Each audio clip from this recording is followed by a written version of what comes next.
Oregonians. We wanted to bring together key leaders to engage with questions about the challenges facing working Oregonians now and in the future. At this particular moment, it seems obvious that the public policies and choices shaping working people's lives are, at the same time, the public policies and choices that will shape the country's future as a democracy. The mission of the Wayne Morse Center is to promote civic engagement, inclusive democracy, and justice by bringing together students, scholars, activists, policymakers, and members of unions and communities, people just like you. We discuss a wide range of issues affecting Oregon, our nation, and the world. We work in the tradition of Oregon Senator Wayne Morse, who believed that political independence and education were the building blocks of justice and democracy. Morse, as some of you probably know, was a strong supporter of organized labor, and this event is part of the Wayne Morse Center's program titled Making Work Work. This is a theme we began in the fall of 2021 and that will continue through spring 2023, so a whole year from now. If you aren't already on our mailing list and would like to hear about other events like this one, please sign up for our mailing list. For those of you who are in the room, you can actually do that physically if you would like to on the table right there after the talk. For those of you online, just go to the Wayne Morse Center website and there's a field right on the home page where you can add yourself to our mailing list.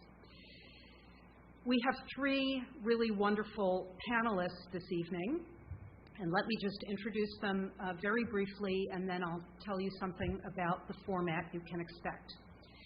Jessica Giannettino Villatoro is the Political and Legislative Director of the Oregon AFL-CIO. She has spent the better part of a decade building power for working people through local and state advocacy and overseeing electoral and ballot measure campaigns. She is proud to have helped pass the Oregon Workplace Fairness Act that was in 2019. It was a law that addressed sexual harassment in the workplace while also extending regulations regarding other forms of workplace discrimination and harassment. She also played a key role in the passage of Oregon's paid family and medical leave program, and I suspect we'll be hearing a little bit more about that.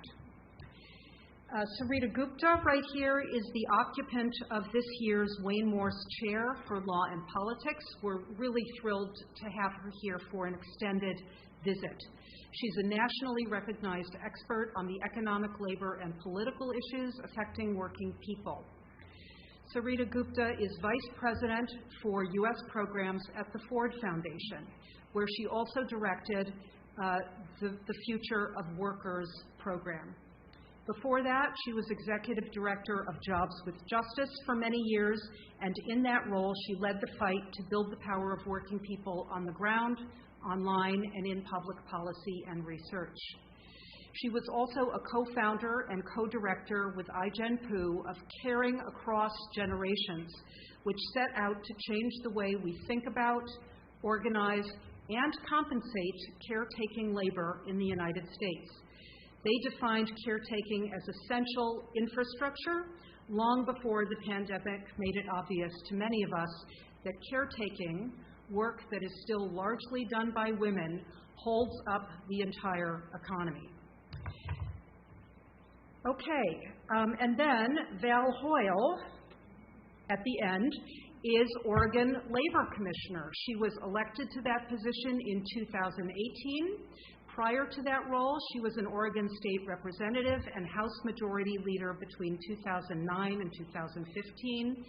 Val has spent 25 years working in the bicycle industry, in domestic and international trade. I know that she has deep personal and family roots in the union movement and has worked with an astonishingly wide range of community and advocacy organizations. So here's what you can expect. We are going to engage in discussion among the panelists for about 60 minutes. I'm thinking approximately 60 minutes, and then we will open it up to questions and answers from members of the audience. Okay. Let me just... I feel like very regal. I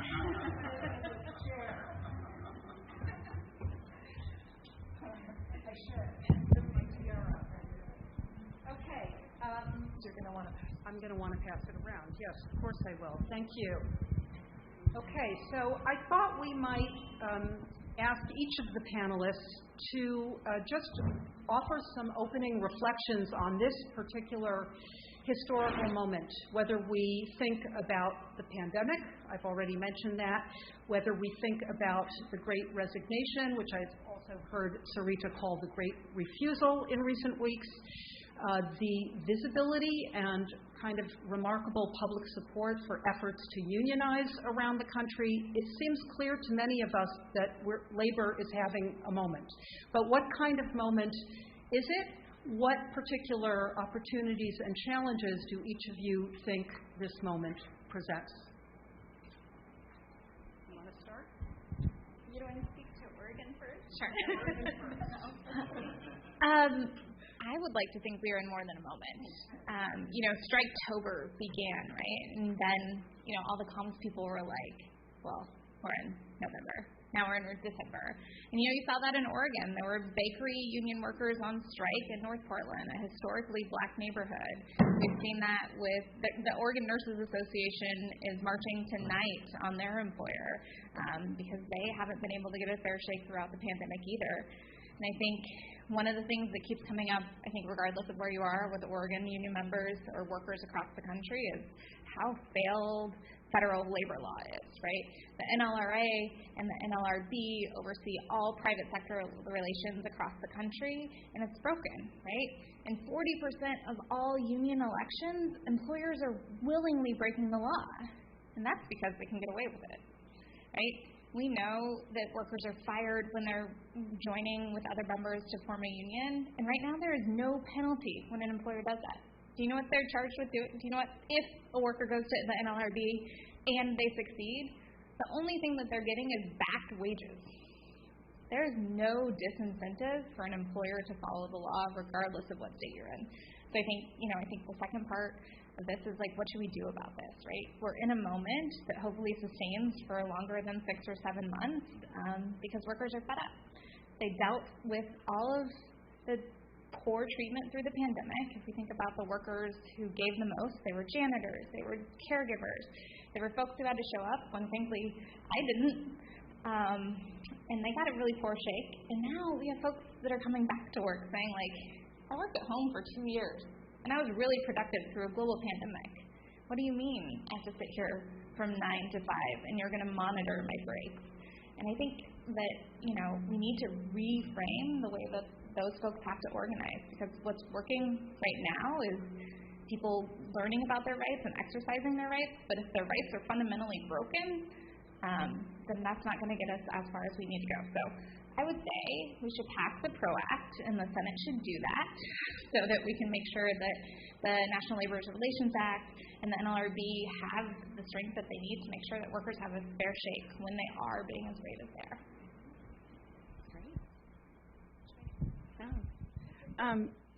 So I think we always think that we are in a unique point in time, and this has never happened before.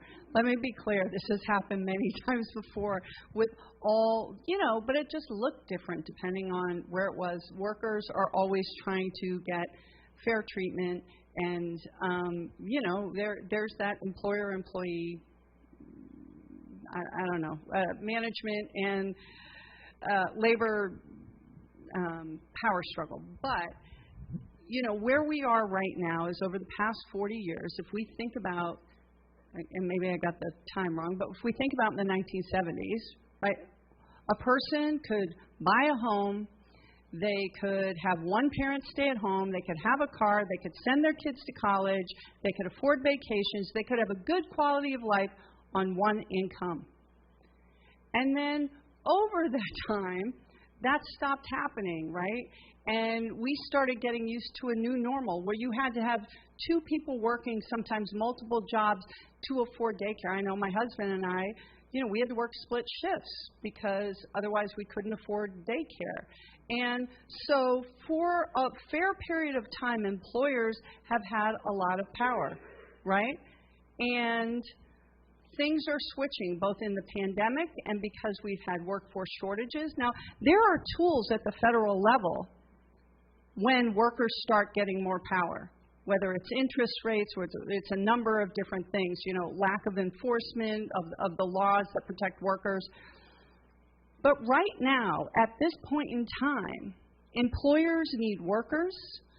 Workers, many of them, although not our frontline workers, have had the opportunity to step back and with the pandemic unemployment insurance, right, have been able to pay off bills and step back and think about where they wanted to go and what they wanted to do. And so all of a sudden, we have workers who are wanting more. And the fact of the matter is, I worked with a friend of mine who worked in Northern Ireland, and he said, no one ever starts a revolution on a full stomach. And that's where we've gotten to, whether it's the right to work for less laws, whether it's the lack of enforcement, the lack of support for organizing and the ability to unionize. In the 1970s, we had a high here of union membership and the ability to have that representation.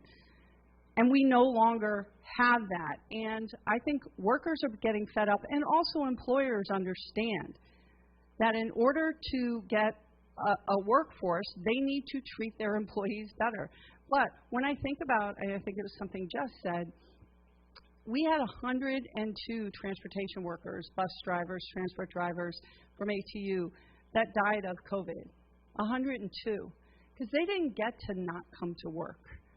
So there really is a discrepancy in how workers are treated. And, I think things are coming together where we've been very siloed. Our news is very siloed, right? Where we live is very siloed. You're much more likely to live around someone who has the same politics, who has the same, economic standard of living. And I think these things are all coming together. This is an opportunity. And I know in our agency, just talking about priorities, the Bureau of Labor and Industries was a third the size it was 40 years ago. A third the size, with a significantly larger population, with many more employment laws, but it wasn't a priority. So one of the things that we've done is strategic enforcement, meaning that if you continually and egregiously steal from workers, we're not just going to make you pay back the worker, we're going to make it cost more to break the law than to follow the law. And that actually is not just for pro-worker, that is pro-employer.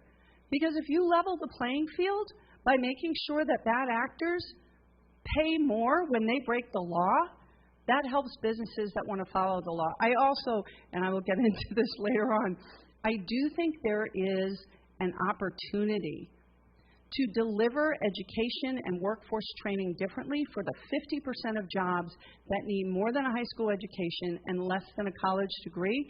And, you should never let a crisis go to waste. And I think that is what we can get from this pandemic, and I'm excited about what we can do moving forward. Fantastic. It's great to build on both of your comments. And you're right, Ellen, that I was for a long time talking about this moment, which I also hope is more than a moment, of being a great refusal. But as of late, I've been talking more about it as a great awakening, because I do think it's a great awakening for a lot of workers around the country, across the economy, who are saying enough, who are really asking the questions that Jessica referenced, because it really is, I think we're actually experiencing a really unique cultural moment in this country where people are really questioning the role and purpose of work in their lives in a way, profoundly in a way that wasn't true pre-pandemic. And so, when I'm talking to workers, often what I hear, and recently I did this in relationship to a book that we'll talk about next week, workers would say to me, I remember a time, especially older workers would say to me, I remember a time when I really worked in order to live a full life and be active in my active in our democracy, be civically engaged, and now I feel like all I do is live to work. And that cultural moment we're experiencing, I think, opens up a lot of opportunities on many fronts. And it has been, for the last 40 years, the great stagnation of employers to meet the needs of workers. So part of what gives me hope around opportunities and dangers, opportunities is that hopefully we'll come out of this with many more inclusive laws and policies. And what I mean by that is ensuring that workers, millions of workers who have been historically excluded from labor protections, are actually making strides to shift that. And one great example of that is in Houston, Texas, where in Harris County we saw the coming together of the Essential Workers Standards Board, where essential workers across sectors are actually at the table with industry, with the county, to really figure out health and safety standards. And that process of these kinds of standards boards that we see emerging around the country, some of it was happening pre-pandemic with domestic workers and others, but workers who've really not always been clearly covered under our labor laws and policies, we're starting to see breakthroughs in their ability to have voice. Certainly, it'll be interesting to see how this moment shapes the debate around gig workers and the conversation about labor and social protections for gig workers, right? Or given the level of unionization that's happening, hopefully we will see stronger anti-retaliation policies. I mean, for years when I was at Jobs with Justice, we were trying to advance things like the Power Act to make it, so that workers were not, there was a real consequence to retaliating against workers, especially immigrant workers, right? And of course, labor law reforms, as we've talked about with PRO Act and others, and then care policies, which I know we'll get into in a little bit. But those are all my what I see as major opportunities, let alone the conversation about wages. The danger, I think, is making sure in this moment is not a moment, that it is beyond a moment, but that we're really making impactful changes in people's lives. I do think we have to harness the energy and this cultural moment right now to get beyond the incremental change to actually some bold leaps forward, because that's actually the pain point that people are experiencing today requires really bold policy solutions. And so my hope is that we don't blow this moment, that we actually are able to meet people where they're at and really move the kind of visionary policies that maybe pre-pandemic felt completely impossible to do, but today feels much more viable.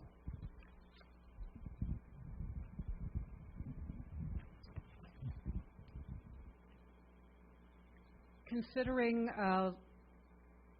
the very recent news, just a week or so old, about the likely reversal of Roe versus Wade, I wonder what each of you thinks the outlook is for pregnant or potentially pregnant workers. And in a state like Oregon, where access to safe legal abortion is likely to continue, at least for the foreseeable future, we hope, what steps would you like to see advocates of workers and working families take?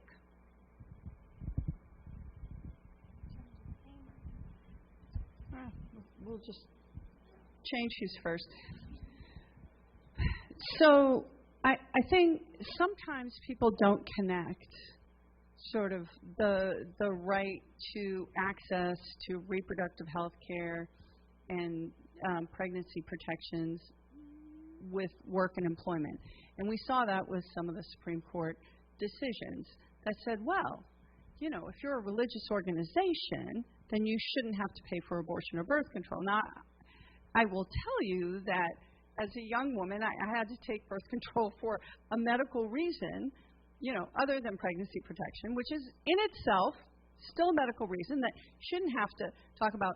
But under the way that was interpreted, if I worked at Hobby Lobby or someplace else, I would have to go as a young woman and as a young Catholic woman to my employer to explain what my medical condition was to have to take birth control. And you don't have to do that for any other kind of medication. You don't have to do that for Viagra. You don't have to do that to say, sorry, may I get your permission to get a vasectomy, right? So this is about control of your economic future. My mother was very active before Roe versus Wade in making sure that abortion and birth control were legal, because you used to have to get your husband's permission to be able to get birth control. Right? I mean, it's crazy. And let's be clear, rich women always had access to abortion. Poor women died or had more children. But my mother said that she grew up in Brooklyn in a working class Catholic neighborhood, and she said, look, I knew families where there were 8, 10, 12, 14 children, and if you can't control when you get pregnant and how many children you have, and when you have those children, you can't control your economic future. And that is really critical. So abortion is health care. Reproductive health care is health care, right? And this should be covered like all health care should be covered. So whether it's vision, dental, mental health, reproductive health care, right? All of that, it's not like, I go to the doctor and say, hang on, I forgot my uterus at home. Let me go back and get it. It's with me all the time. The lady parts are there, right? So we should not treat health care differently. And fundamentally, health care, I believe, is a human right. And if people aren't healthy, they can't come to work. So I'm really proud of the work that we've done in Oregon in covering sick care, and also in making sure that abortion is legal as part of our Constitution.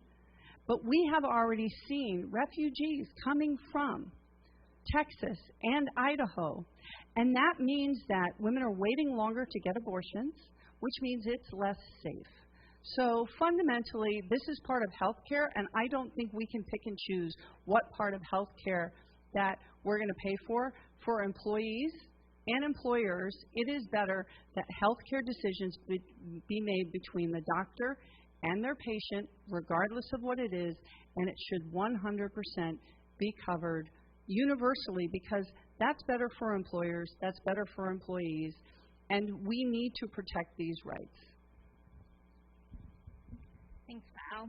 Everything Val said, plus one.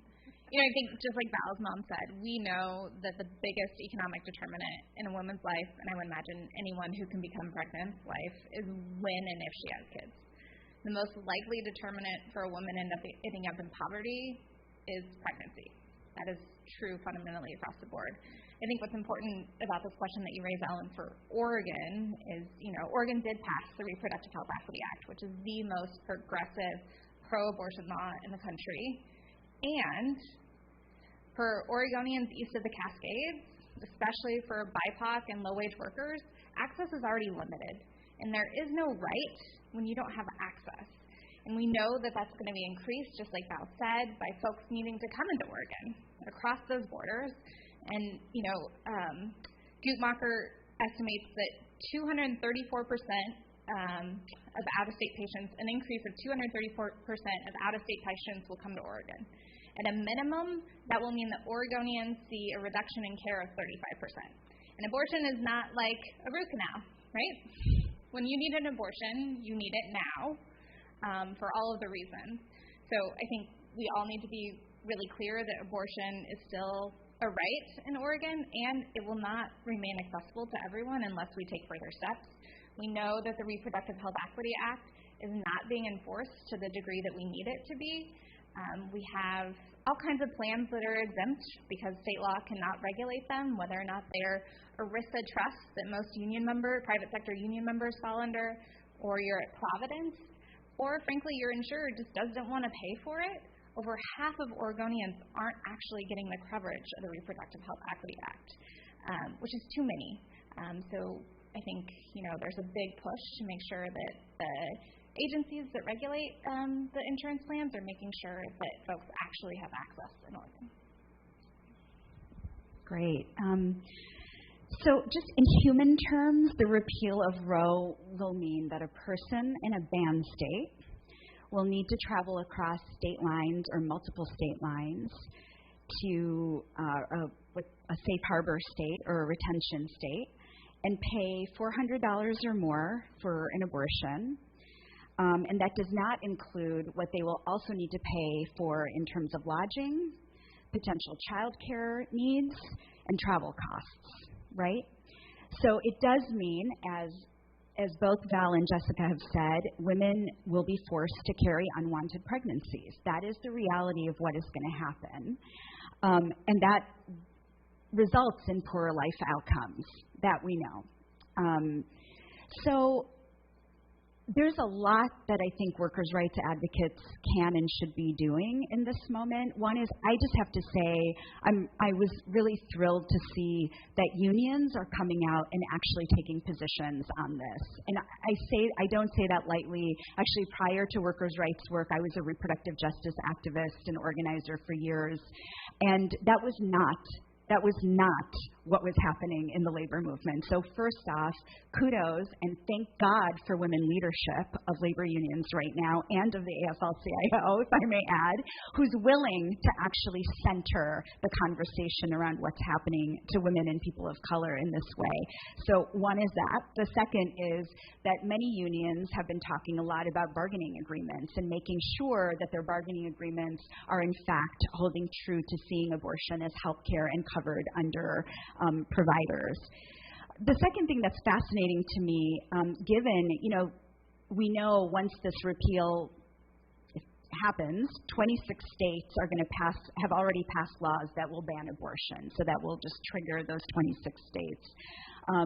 That companies actually in response to Texas really came forward and said, we're going to help cover travel costs, we're going to help provide, subsidies or costs for the abortion that our employees may need. I mean, it was a wild set of employers. Levi's, Apple with their retail workers.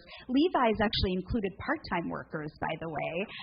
Amazon, Lyft, and Uber, who even went as far as to say that they will provide legal fees for any drivers that are sued for taking a woman to be able to get an abortion. So it's a really fascinating moment and conversation in the employer community, in the business community.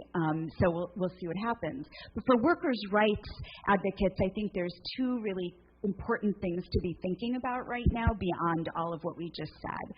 One is what's known as self-mandated, managed abortion, so medication abortions. We have to be cognizant of the many laws that will attempt to restrict women's ability to actually have medication abortions, which is really actually much more prevalent than the surgical abortions. And so figuring out how we really ensure that the systems and structures are in place are going to be really important for that. The second that I think people don't talk a lot about, but we at the Ford Foundation have spent some time really thinking about, is how to protect those like abortion seekers and providers who are doing internet searches, visits to clinics, and period tracking apps, because they leave digital trails, which can then be evidence in criminal proceedings. Because if abortion is criminalized, then all of that data is permissible at this point in criminal proceedings. So how do we protect abortion seekers and providers from surveillance by law enforcement and really understand the importance of data privacy laws right now? And of course, Senator Wyden has been a big advocate for this in Oregon and at the federal level, but those privacy laws really matter. If people weren't paying attention to data privacy laws before, you should be paying attention to it now, because the selling of data around locations, your search and chat histories, and reproductive health apps, this is just going to, it's happening already. So how we ensure we're protecting people is going to be important. So my hope for workers' rights advocates is that they see that fight as part of the fight for how we really ensure that women, in fact, can determine their own futures, and really continue to see that this issue is central for workers, given the demographics of our workforce, but also that this issue impacts families, right? It impacts women, it impacts families and economic decisions of families. We can no longer suggest that the issue around abortion and reproductive justice is a side an interest issue. It is actually central to the ability of a workers' rights movement in this moment to protect the workforce. Thank you, all of you. We thought we would talk a little bit about caregiving and care work. I know all of them have a great deal to say about this. I believe, and one of you will correct me if I'm wrong, Oregon was the 9th state, Jess will correct me, the 9th state to pass a Paid Family and Medical Leave Act, and our state law will go into effect in the middle of next year, I believe, 2023. In addition to that, what other policies make sense, either for paid caregivers, family caregivers, or both? And how should we think about care work and the care economy going forward, both in Oregon and nationally? And feel free to ask one another questions as well, if you so choose. You want me to start? Okay, sure. I'm happy to start.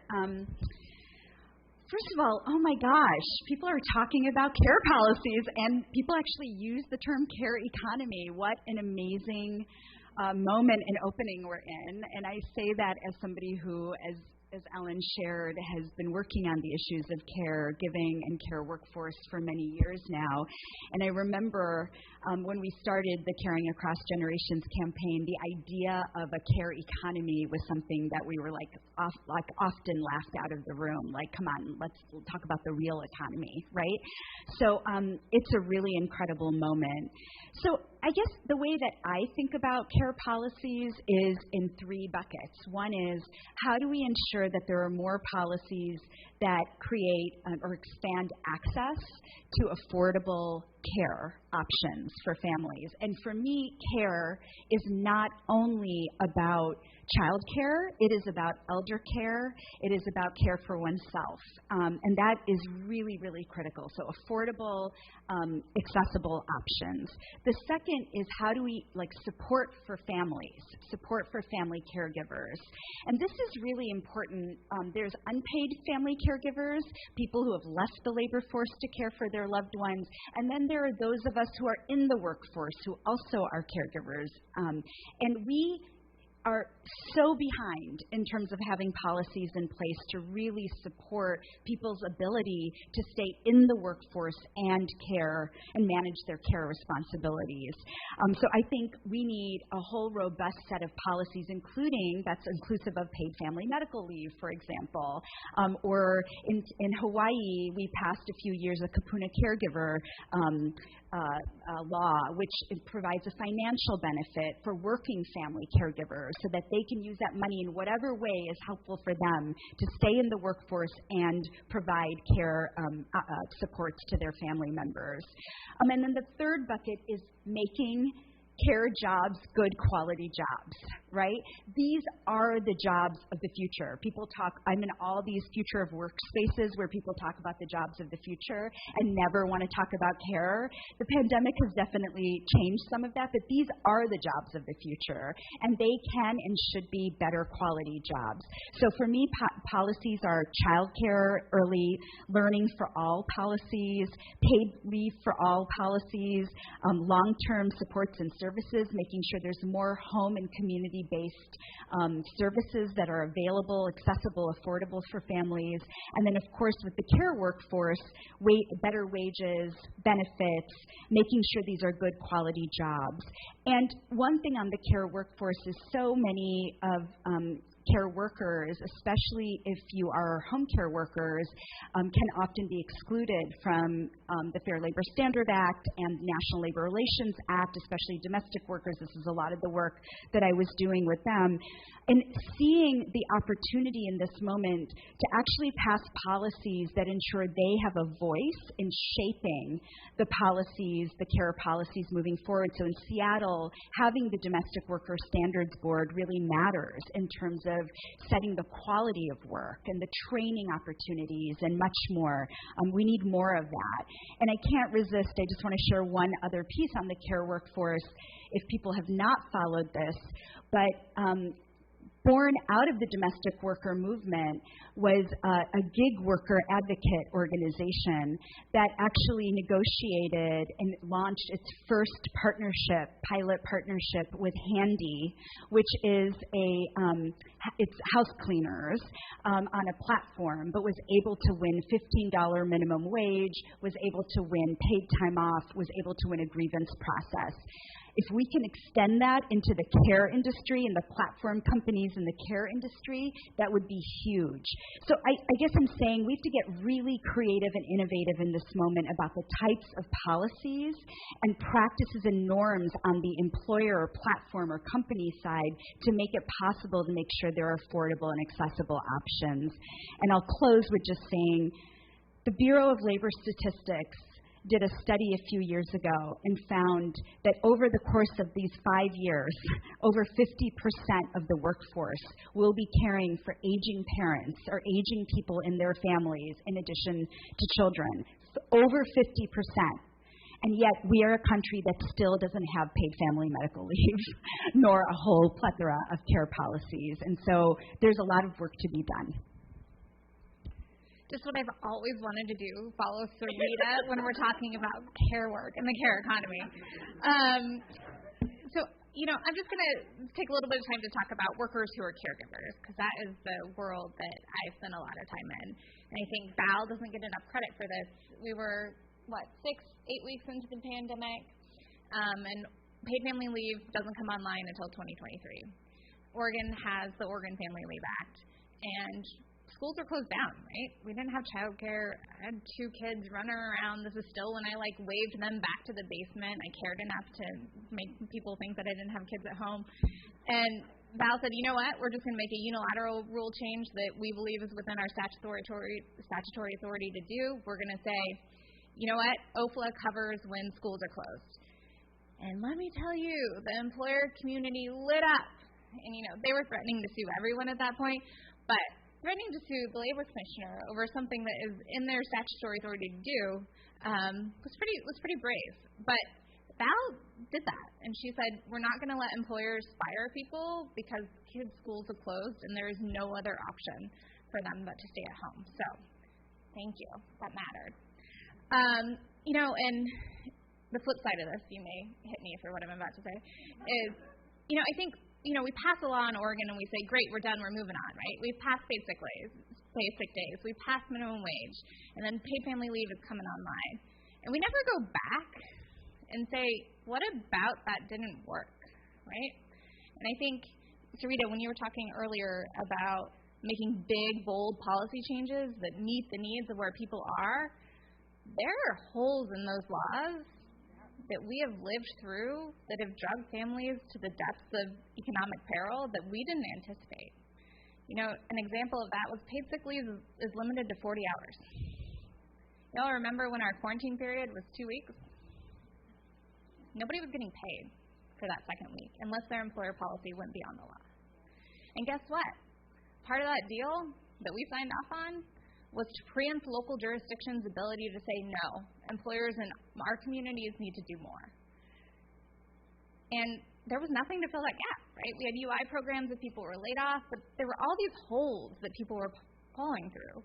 And I think it's really incumbent upon us right now to go back and say, all right, what did we negotiate 5-10 years ago that isn't working for families now? And the employers will light up against us, just like they lit up against Val when she did the right thing. But it's something we have to do, because the reason domestic workers and farm workers are screwed now is because they were cut out of the NLRA then, right? So unless we go back and shore up the holes and, frankly, stop passing policies that still exclude those workers. Every time we pass a bill, some of the bills that I am most proud of, and we don't include gig workers, we don't include independent contractors, we don't include domestic workers explicitly, we don't include farm workers explicitly, we're further incentivizing employers to continue down the road that they're on. And I just think that that's something that requires some unpacking on behalf of advocates and, folks who elect leaders that make these decisions. So also don't want to follow Sarita and Jess when talking about care workers, but here we are. So first of all, I'm sorry, I want to skip back to the second question and point out that, yes, we do have the first woman who is the heading up the AFL-CIO, and she is an Oregonian. And Liz Schuler is an Oregonian IBEW member. I also want to say that for many years here in Oregon, sort of as part of our progressive table, our unions and our AFL have supported reproductive health care access. And they were part of that, just like Planned Parenthood supports our labor issues. And that's the way it ought to be. We should be, once again, Oregon leading the world. So those were two things. The last thing on the second question is Roe is not the end. There's Oberfeld, there's Griswold. This is not just about abortion and reproductive health care and birth control. This is all about states' rights to prohibit same-sex marriage. So many things. The way that leaked decision was written is chilling, and we really need to think about that in the scope of what it all is, and that's why elections matter. Now, in terms of caregivers, yes, I did. We have, you have FEMLA and then the Oregon Family Leave Act, and I said, yes, if schools are shut down, and employers did at first freak out, but I talked to them and said, all right, because they're like, so anybody for any reason can just take time off if their schools are closed? I'm like, no, we're going to write it. If it is a public health emergency, like a pandemic, and the schools are closed across the whole state, if not the country, then yes, you can use that family leave, but it's not paid. So you've got, 40 hours of paid sick leave, but you got 3 months. But if it's not paid, is that really accessible? It is not. But yes, we did that, and I feel like we're at the forefront. And when I talk to employers, and as the labor commissioner, I talk to employers, I talk to employees, and I will say we've worked a lot with the caregiving community in Oregon. Again, I think we've led the way because I go to other states and they say, what? The Long-Term Care Association, so the people that run the nursing homes, built a partnership with SEIU and AARP. And they were fighting. There was this big ballot measure fight, and they said, let's get together and figure out how we can together fight for better reimbursement rates.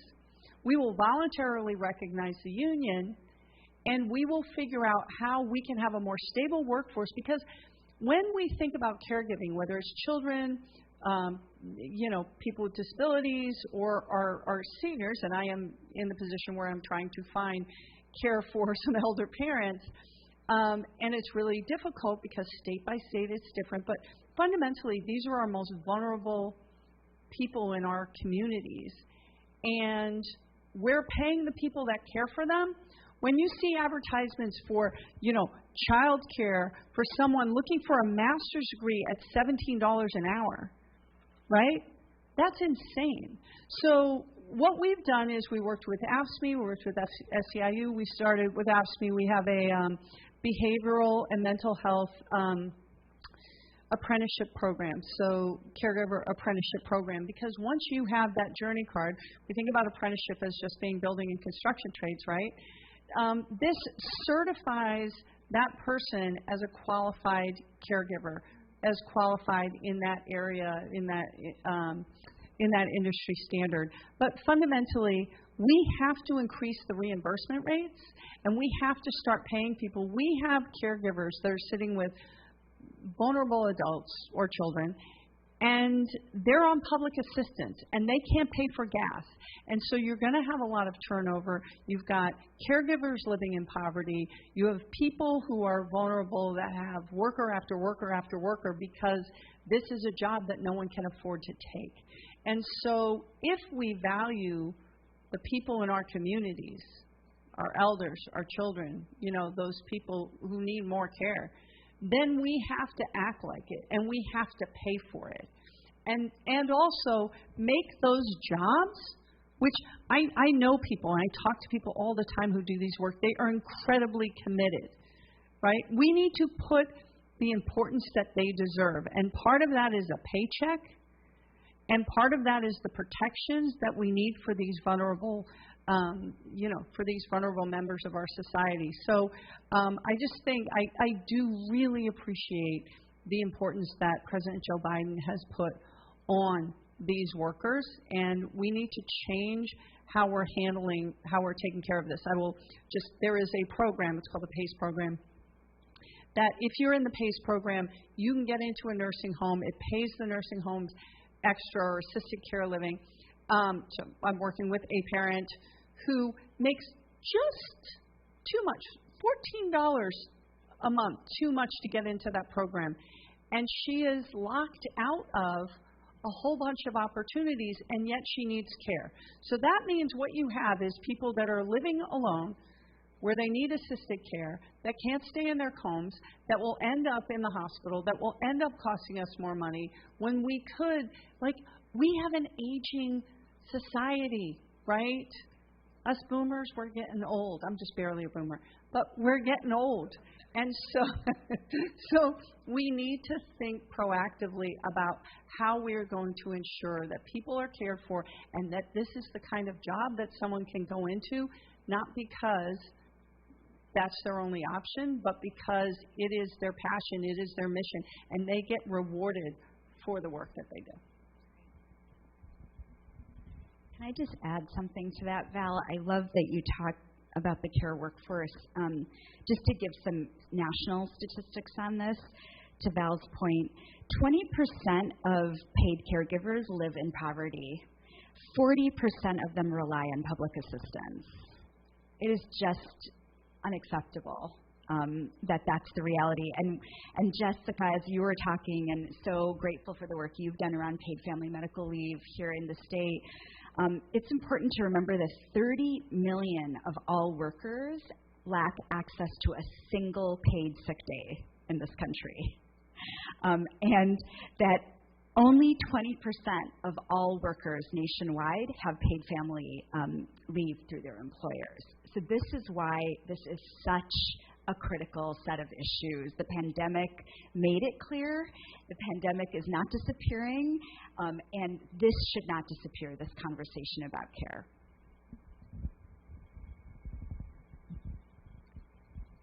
Something else that the pandemic may have had an impact on is the landscape, both here in Oregon and elsewhere in the country, for workers who are seeking to unionize. We hear stories every day about the tight labor market, about employers raising wages and improving working conditions in order to address labor shortages. I mean, care work is an obvious example of that.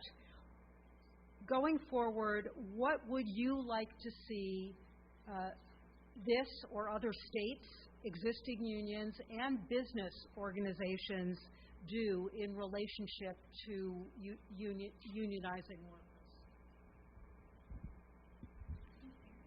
No, you're first. Oh, no, I'm first now. I'm first now. Maybe I was just trying to give it back to you so I could follow you again. It's a really good question, and it's a big one. I think, I was just watching the American Airlines, right? So all these flight attendants are starting to unionize. And one of the big issues that they brought up with their employers, I didn't even know this. When American Airlines flight attendants are over the intercom and they're dealing with, sorry, Dad, if you're watching, but, like, if they're dealing with your dad who wants, like, to switch a sheet at the last minute, they're not getting paid, right? I had no idea. And so what does the employer do, right? You know, they can see Starbucks happening. They can see, like, this wave of unionization happening. What do? They're like, we'll pay you. We'll pay you. It's okay. Don't worry about it. Don't unionize. Just don't do that. And I think there's, like, this moment happening, right, where, you know, typically that's worked. You know, I've talked to workers who are looking to form a union, and the employer stops doing whatever terrible thing that made them, like, all galvanized, and they're like, all right, this is hard. But employers can change their mind all the time without a union contract, right? The union contract is what consistently gets you a voice at the table, that levels the playing field. And I think, you know, getting to that first contract is so hard, right? Those workers have to be brave enough to contact a union to begin with, then to talk to their other union or their other fellow workers about forming a union. And we know that 40% of workers who are trying to form a union face retaliation. And when you have an NLRB that's not enforcing anything, you're not going to fare very well. So I think, you know, like, part of keeping this effort going is everybody cheering them on, right? You all live in Eugene. You have the most unionized workers who have voted to form a union in city and state, like going through your drive-through and we order under the Union Strong hashtag, and everybody gets so excited, right? There are so many little things that we can all do to make sure that it continues, and like, it just fundamentally comes back. I'm going to be a broken record on this. And maybe it's because I'm in policy long, the Senate has to pass the PRO Act. The way to organize is so fundamentally broken, and Chris Smalls was in front of Lindsey Graham this week. And Lindsey Graham went on a tirade about how corporations are getting a bad deal, and everybody's blaming the corporation and Boeing and all this bull crap. And, sorry, it's my first time out, and I'm not in a union space. I don't know if I can curse. And Chris Smalls from the dais says to Lindsey Graham, right, like, those of you who deal with legislators, people testifying don't normally just directly retort to a legislator, let alone Lindsey Graham, who's just gone on a crazy tirade.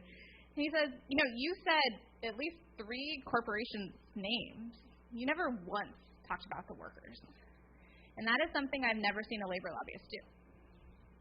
Because, you know, we're entrenched in this world, right? Like, we sit across from the employers every day. That's just not something that you do. But it is something that these amazing organizers are doing because they're organizing outside of the traditional labor movement mold. And I think that is a challenge for the traditional labor movement, to figure out what is working better than what we have been trying to do for the past 50 years, and not co-opt it, because we're real good at that, but figure out how to bring folks into the movement and teach us what's working. So, you know, our country was strong, our economy was strong, people were making a good living when we had a higher percentage of union membership, right? And, you know, union management relationships, I mean, I can say what we have in my agency is not adversarial. You can have interest-based bargaining where we say, and again, I think SEIU, Long-Term Care Association, is the example of saying it is in our interest to make sure that we can get these things, that we can pass these laws, that we work together to have this kind of coverage, right? That's interest-based bargaining. All this is saying that someone who has the power, who is the employer, has someone sitting across from them that also has levers of power. And then it's a negotiation, right? Nothing wrong with that. And we have been better. And this country was better. Our economy was stronger. I know I just said this, but I'm going to say it again because it's really important, right? I don't know what we're afraid of unless it's, well, yeah, you have to pay a little more, right? You got to give people more benefits. And you know what you get? A stronger workforce, a happier workforce, better products, a better economy, people who can afford to buy your products, right? People who are making enough to actually think about how to make our communities better. Because quite frankly, if you're trying to figure out what do I pay for rent or do I pay for food, right? How do I take care of my children? You're not going to be thinking about how am I going to make this workplace better. I mean, it's just fundamental. And I guess, I know that in my life I am here because my father was in a union, because my grandfather was one of the founding members of a union, as a laborer, building bridges, when they didn't have nets underneath the bridges because that was too expensive. And they just wrote it off that they would lose one man, because they were men, one man per $1 million spent. But those lives didn't matter because they were just workers, and mostly immigrants or non-white workers. And so the Golden Gate Bridge, this weird thing, was the first bridge that had nets under it. My father was union president, and I remember they used to move him from fire station to a new station right before the holidays because he was the president and negotiating for, equipment that didn't melt in high heat. Now, if you're a firefighter and your gloves or your coat melt in high heat, it is bad, right? So he was looking for things to fight for good wages so that for a 58-hour work week, he wasn't, they qualified for food assistance, right? Like, that's crazy. So he fought for those things, but they would move him from station to station so he would lose his seniority and wouldn't be able to spend holidays with us, right? Because that was the kind of pressure they put on, as opposed to saying, how do we make it better for all workers? Because, quite frankly, if you're a firefighter and your gloves don't melt in high heat, you're going to serve the community better, right? That's just the bottom line. And then I was a member of here, it was here at the time, Hotel Workers Union. It's Unite here now. And I got benefits, health benefits at 20 hours. And at that time, in the 80s, working in the restaurant and hotel industry, the AIDS crisis came, and a lot of my coworkers were gay, got AIDS, needed health care, and because we had a union, they could die with dignity. And that's when AIDS was a death sentence, and a pretty quick death sentence. But it made all the difference because we had a union. And I think that it's important. We've fought for a lot of things because we have a strong labor movement here in Oregon for better wages, for sick leave, for family leave, for so many things. I could just go, organizing rights, right? Better wages for our frontline workers. But what we need is the rest of the country to come to where we are so that we can compete fairly. Because when I would knock on doors and people would say, well, all these people, they have pensions, and I don't have a pension, so they shouldn't have pensions. Well, no, you should have a pension too. And I would say that. I'd be like, no, you ought to have a pension too.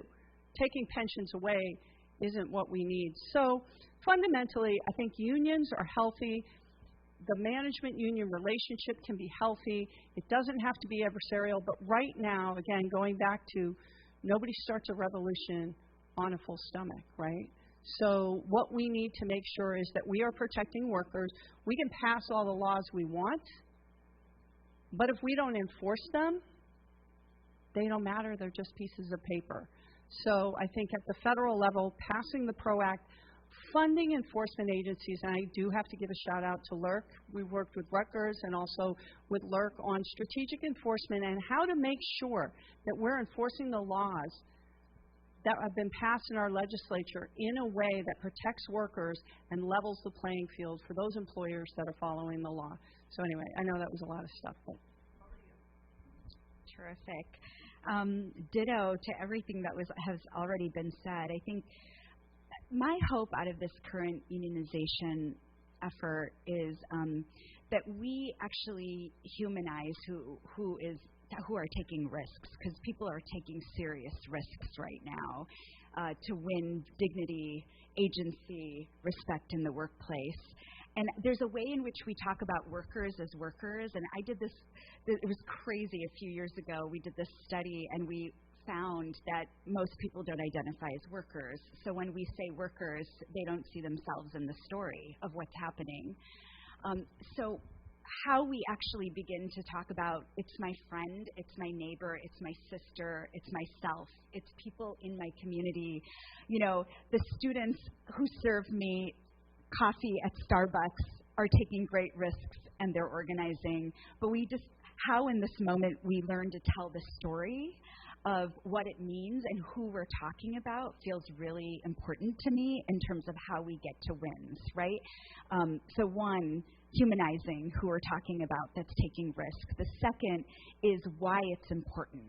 We get really caught up, and it's totally understandable because we've been in this crazy fight around labor law reform, around everything that has to change to make it easier for people to form a union. We get so into the weeds of the process, we forget to remind people to what end and why it's so important. Because people want to live and work and age with dignity. Because people actually want to experience joy in their life. Because people actually want respect in their workplace. Those are the reasons why this moment is so important. So how we talk about that, and then how we in this moment also embrace a broader view of what it means to be in a union, to be part of a labor movement. It's both those who can actually have the ability to form a union through the existing structures, but what we're seeing right now is multiple forms taking root. A whole new labor movement is emerging, right? Where workers who have been excluded because of all the reasons we've talked about are forming worker associations in different ways to fundamentally do the same thing, which is to join together with their coworkers, negotiate with whatever entity has power over their lives, and come up with an enforceable agreement. And if we can really embrace that as part of a bigger unionization effort in this country, but then really rethink how we think about bargaining, because bargaining is a mechanism, has been an important way that so many people have been able to live and move into the middle class, right?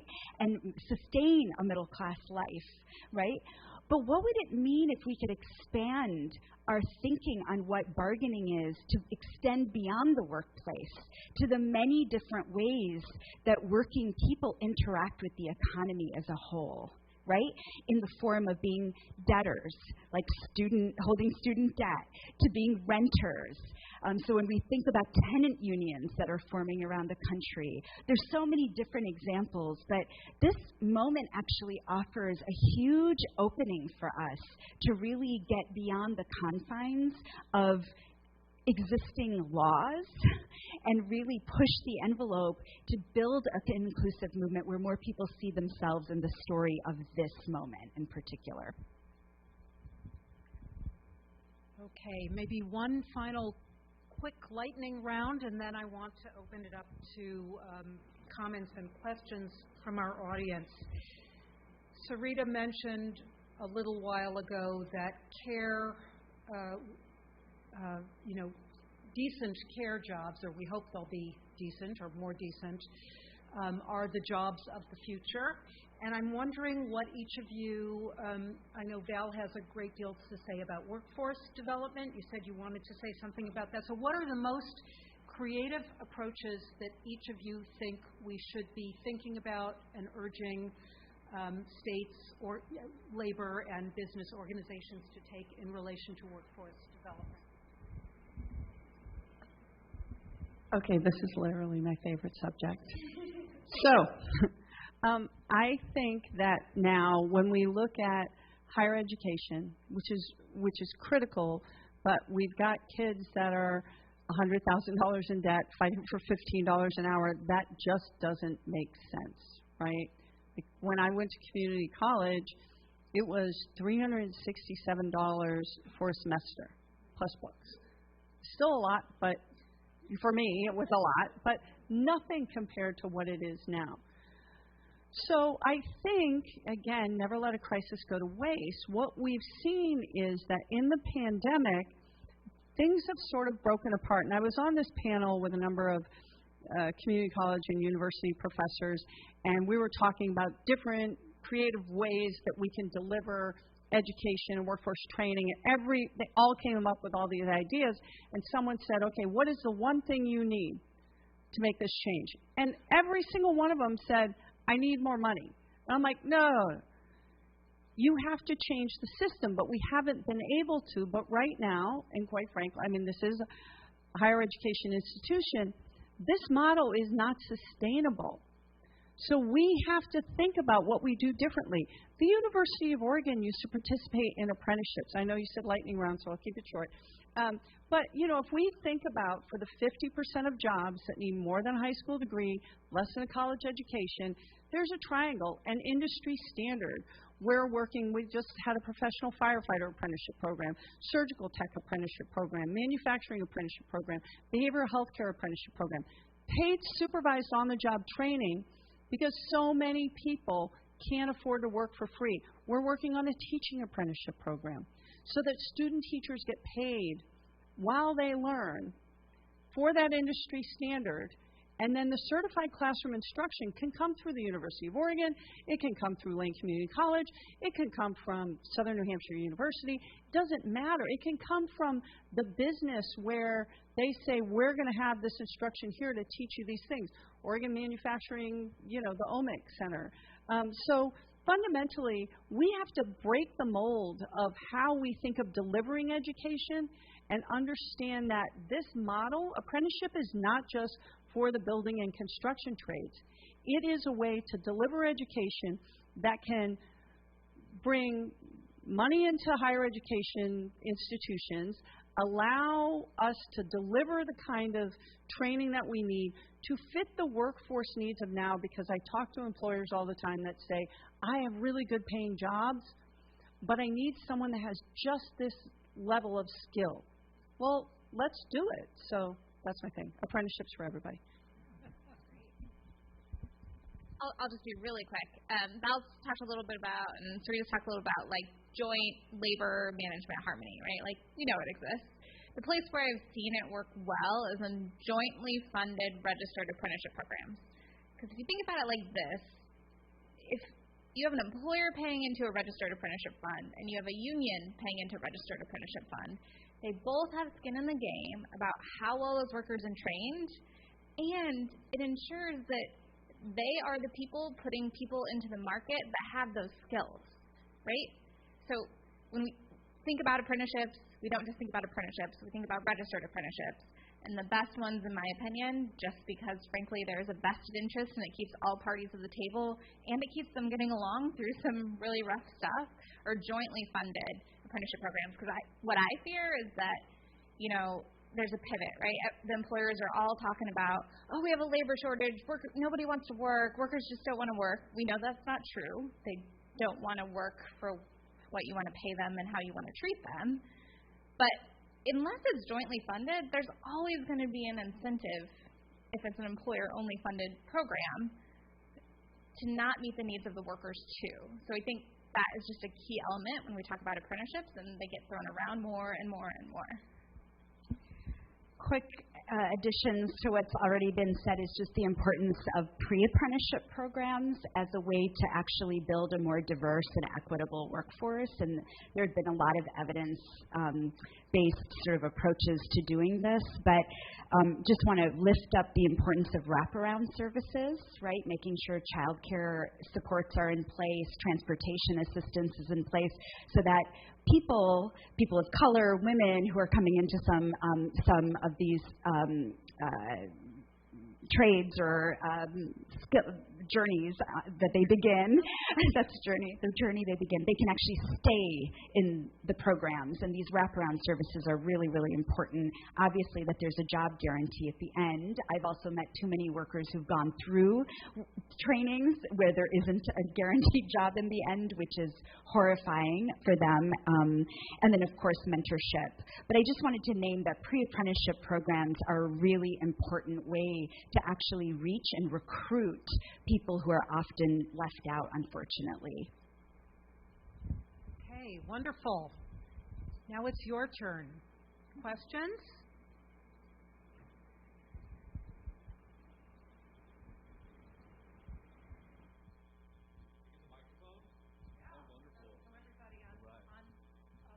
you want me to hold it, or do you want to hold it? Okay.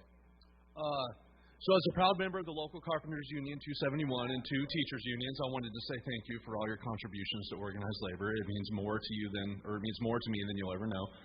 So I have a question about climate change, right? And it's kind of a blending of like the workforce, just the most recent discussion, and then the social role that we kind of talked about with female reproductive health. How do you envision organized labor and the alliances, like social role as a group going forward to address climate change? Like maybe outside of like the specific interest for certain jobs, but like the broad overall role of like how you would see their contribution to climate change, because that has this upstream effect for all the things that we talked about today. Thank you.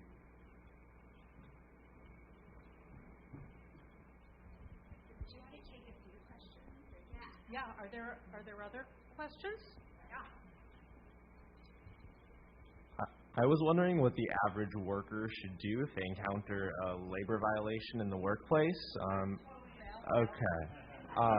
The specific example that my friend is experiencing is that they are not giving the schedule in advance, which contradicts the Oregon scheduling labor protections. And so I was wondering, what outside going to the employer can they do? And is there a legal or is there a monetary incentive for lawyers to defend people like that?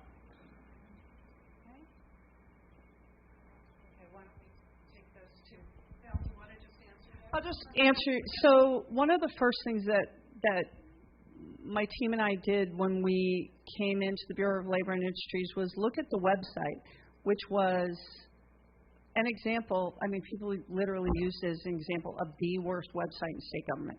It was written at a law school or graduate school level in like 10-point font and in legalese. So we changed the website. You had to, if you submitted a wage claim, you had to have a wet signature. I mean, it was, if you wanted your own records, they charged by the pound. Literally by the pound of paper. So we changed that. We don't charge for your records. But we now have a website where it's really easy to look up and find your rights, or if you're an employer, find out what the law is, right? So your friend can go to that website, file a claim, right? And we represent Oregonians for free because you pay for that with your tax dollars. So if there's wage theft happening, if the scheduling law is being broken, if you're not getting your paid breaks, if you're being harassed in your workplace, you can go to our website and actually file a claim there, or contact one of our people who can get back to you. And quite frankly, if you're an employer and you're like, I don't know quite what the law is, how do I hire someone, how do I terminate someone, we actually have free confidential services to help do that, because we want to help those people who want to follow the law, and we want to hold people accountable who are not following the law and thereby competing unfairly. But go right. It's oregon.gov/BOLI, BOLI. I'll take a first stab at the climate question from the Carpenter brother. So just a quick primer on the Oregon AFL-CIO. We're a federation of 54 unions under the entire umbrella, which means that we represent workers in every sector of the economy. We have steel workers that work at some of the most highest emitting plants in the state, and then we have AFSCME members who work at the Department of Environmental Quality that regulate high emitters. So the broadest brush about the Oregon labor movement that you could ever see. And climate justice is something that's been coming up for a long time. And I think the first thing that one of the first things labor movement should do is figure out a long-term plan, right? Like, I think, one of the things that is really hard is that often bills get dropped in the legislature, climate-related bills, and then we're scrambling to react to them. And you're never going to get a good reaction from the labor movement when they feel like they're scrambling to react to something, especially when it has the opportunity to have those employers tell those workers that they're going to lose their jobs, which is what happens. So, my partner is the Oregon State Coordinator for the Blue-Green Alliance, and it is literally his job to work with unions to figure out a climate policy agenda to move everybody forward at the same time, because everybody believes that the trajectory that we are on is not sustainable for working families. And the outcome in the short term cannot be that good union jobs are lost and they are not replaced. And I think the conversation for a long time has been, all right, well, we'll just transition those workers. Right? There are folks in here that were around for the spotted owl. Right? We'll just transition those workers. And you took good high-wage union jobs, and you did not give those workers good union wage jobs back. And the conversation cannot just be, we're transitioning them. There has to be a plan before we decided to shut whatever facility is that they're working down in. And I think there's also an opportunity to require good labor standards. The state is going to invest a ton of money. The federal government has to invest a ton of money into green energy if we're ever going to get out of the hole that we're on, and there have to be labor standards associated with those investments. Because otherwise, we're just creating a scenario that we're in now where workers are scrambling to unionize after the fact. So if public money is going into these projects, things that you can do is say, an employer has to be neutral when those workers decide that they want to unionize, which gives workers so much more power when their employer is not sitting them down and saying, you don't want to do this, you're going to lose your job. And when they're firing workers and they can't do anything about it. So I think there is a holistic policy agenda that needs to be adopted, and it just can't be reactionary, which is what it's been for the past 15 years in Oregon politics. I totally agree with that. I don't know that I have more to add. I guess I just want to emphasize this point of climate change is going to create new jobs, and the opportunity to make sure those are good quality union jobs is really important. And I do think this administration's sort of push of moving federal money to support, the building of a green economy creates a lot of opportunity. So really advocating for that is important. The other piece I just want to name is we've been following some of the new industries that are forming as a result of climate disaster, in fact, which has been sort of this disaster workforce, if you will. And so some of you may have caught a few months ago, there was a really good piece in the New Yorker about resilience force.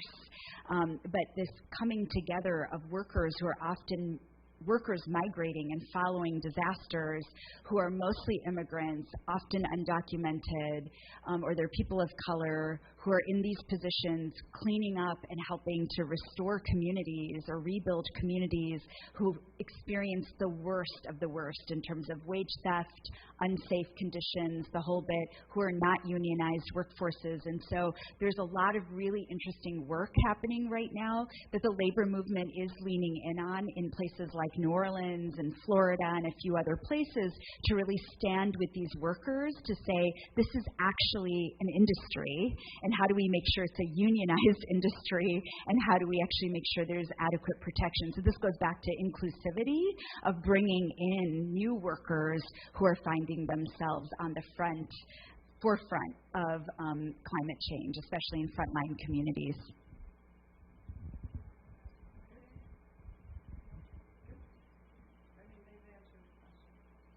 Any other questions?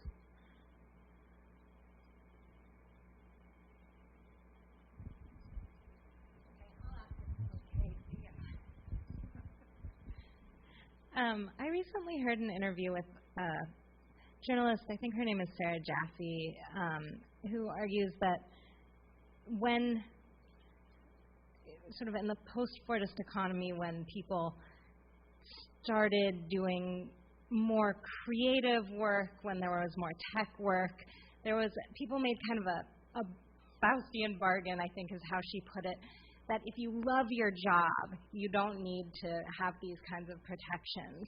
And now I've been thinking so much about maybe it's better to not love our jobs, and we can put then that sets us up in this sort of antagonistic position where we can fight with our employers about how much we hate our jobs, and they can give us more stuff. But I'm curious to hear what your guys' take on sort of that, that dichotomy is, and is it possible to love our work and also ask for enough to keep us well? On this topic, I was just a few hours ago talking with a friend who's involved with local arts organizations, and she made the point, well, it's particularly true for arts organizations, but the whole nonprofit sector depends on this bargain that you're supposed to do this job because it's meaningful, because you're passionate about it. I think it's interesting that this is also a very feminized workforce frequently, and that, therefore you don't need wages that are commensurate with your level of skill and experience. You don't need a union, you don't need standards, you don't need whatever. Either of you interested, or I don't think it's an either or. I've had the great I've had the great opportunity of working in jobs that I've worked in some jobs that I will assure you I did not love, and they were awful. But I have worked in industries and in sectors that I absolutely passionately loved, and I felt like I made a difference, right? I mean, as a new legislator, I made $24,000 a year. That wasn't great, right? But I loved what I did. So I think that people who have passion for their work, and I'll go back to home health care workers, right, caregivers, they love what they do, social workers. I talked to someone last week. Again, she's making very little money, and she has a master's degree, but loves what she does. We shouldn't make people choose. And again, if we focus on the interest-based bargaining for employers, whether it's setting a prevailing wage for a green energy project, right, as opposed to a sub-prevailing wage, right, making sure that, you're doing good while doing well. So companies can make a profit, workers can do well and have benefits, and everybody can work together to make sure that we're delivering the best product possible, whether it's in manufacturing or it's whatever output or you're teaching. I mean, I think fundamentally a workforce that doesn't have to worry about where their next, whether or not they're going to pay their rent, are going to be able to focus on their job better. So I think it's a both and we really just need to get there and raise those standards for all workers.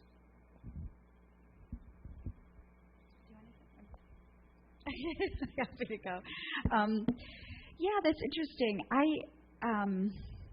I agree. I don't think it's an either or.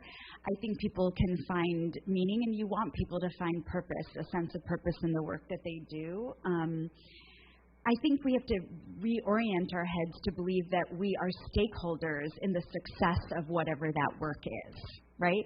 If I'm a teacher, I am an important voice and stakeholder along with parents, along with the Board of Education and others to ensure that there's a delivery of education that's happening, and I'm helping to nurture a child in the way that feels right. But in order for me to do that, I need better wages and better working conditions. And I think that's true across the board. When we start seeing ourselves as part of the success, we have to keep asserting that. And I think there are some sectors and traditional sectors where we have been able to do that. And men in particular, to your point about feminization of work, have always been able to do that. Women, it's been harder to do, but that is changing now. Work that was once sort of considered feminized work is also the growing parts of our economy, is a huge opportunity for women to really, and workers in those industries to really claim their dignity in the work itself. So I think that's really important not to lose sight of. And I just want to make the point that you can be passionate about your work, and it doesn't have to be your whole life, right? You can be passionate about what you do and still demand that you have the ability to work in a way that allows you to live a full life and do all the other things that you care about as well. And I think we have been brought up in a culture in the last few decades in particular where that is been closed off. And frankly, it has contributed to the fragility of our democracy. It is not healthy that people are not civically engaged anymore.